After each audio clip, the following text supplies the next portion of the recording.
This gentleman here is one of Lee County's premier heroes, I guess. We had two generals in World War. Well, they weren't generals in World War II, but they later became generals in the military.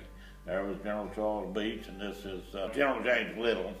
And he served with Clara Chenault's Flying Tigers during World War II. I think he was captain at the time that this photo was taken.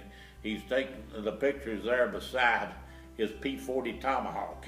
They were famous because they painted shark pictures on them with their teeth and all that sort of stuff.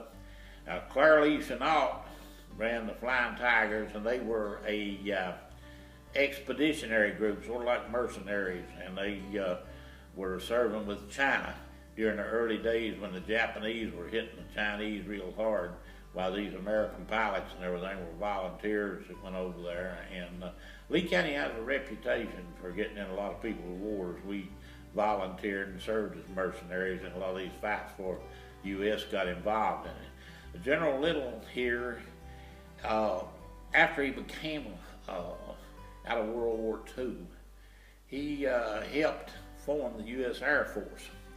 And up until that time, the United States did not have an Air Force. We had a Naval Air Force and an Army Air Corps, but we did not have a U.S. Air Force. They got together and put together the U.S. Air Force. In his career as a Flying Tiger, General shot down several planes, in which you have to shoot down 5 to achieve an award as an ace or a designation. Well, General Little was one of those rare people that was considered a double ace. He shot down 5 or more planes in World War II and 5 or more in the Korean conflict. So he had the distinction of making the first 2 kills, this plane shot down, over Seoul, Korea at the start of the Korean War. Shot down 2 Russian Yak planes.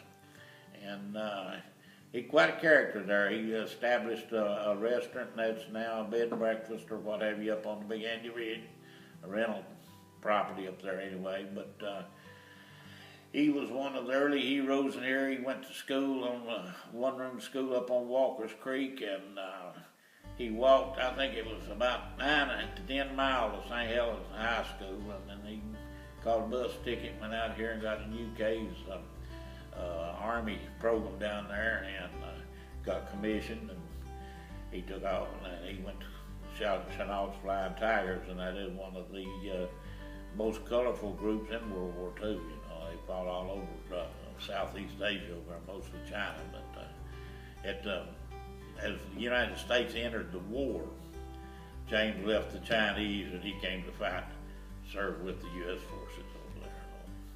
You knew him though when he... Yeah, I knew him.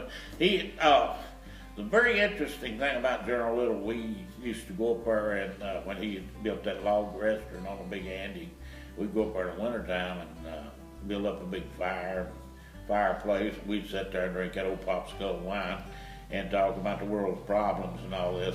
But here was a man that had known Chiang Kai-shek, the president of China, there at one time or the other, and knew Harry Truman and sat on war councils between some of these people. This was a man that knew things that was worth listening to. So it was a very beneficial relationship, you know, from a historical viewpoint. So.